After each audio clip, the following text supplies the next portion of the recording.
दक्षिण पूर्व एशियाई देश सिंगापुर में कोरोना वायरस एक बार फिर बहुत तेजी से फैल रहा है। सिंगापुर में एक बार फिर अस्पतालों के बेड भरने लगे हैं। लोगों को मास्क पहनने को कहा गया है। यहां कोरोना वायरस की फिर वैसी ही दहशत दिख रही है जैसी 2020 और 2021-22 में दिखी थी। जिस रफ्तार से सिंगापुर में कोरोना ने वापसी की है, उससे यहां के स्वास्थ्य विभाग को आशंका है कि अगले 2 से 4 हफ्तों में कोरोना पीक पर होगा।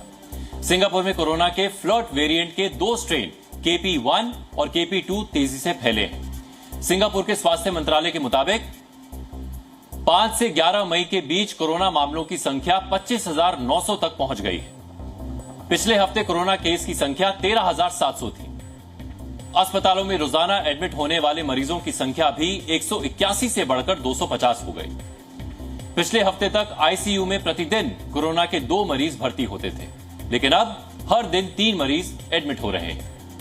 सिंगापुर के स्वास्थ्य मंत्रालय ने कोरोना की नई लहर के लिए कमर कसनी शुरू कर दी है। सिंगापुर के स्वास्थ्य मंत्रालय ने अस्पतालों में बेड्स की संख्या बढ़ाने को कहा है। अस्पतालों में सर्जरी के मामलों को कम करने को कहा गया है।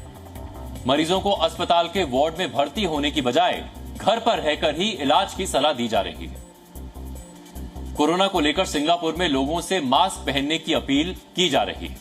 स्वास्थ्य मंत्री ओंग येंग कुंग ने लोगों से अपील करते हुए कहा कि जो लोग गंभीर बीमारी से जूझ रहे हैं या जिनकी उम्र 60 वर्ष या उससे ज्यादा है, वो कोरोना वैक्सीन का बूस्टर डोज जरूर लगवाएं।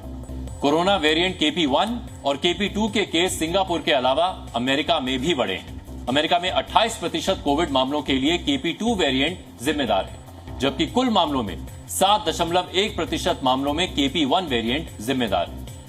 भारत में भी इस वेरिएंट के करीब 200 केस आ चुके हैं। सिंगापुर में फिलहाल अभी कोरोना की नई वेव को देखते हुए किसी तरह के प्रतिबंध नहीं लगाए गए हैं, लेकिन जिस रफ्तार से कोरोना वायरस लौटा है, उसने टेंशन जरूर बढ़ा दी है। और ये सिर्फ सिंगापुर के लिए ही नहीं, बल्कि पूरी दुनिया के लिए एक बुरी खबर है। Z News।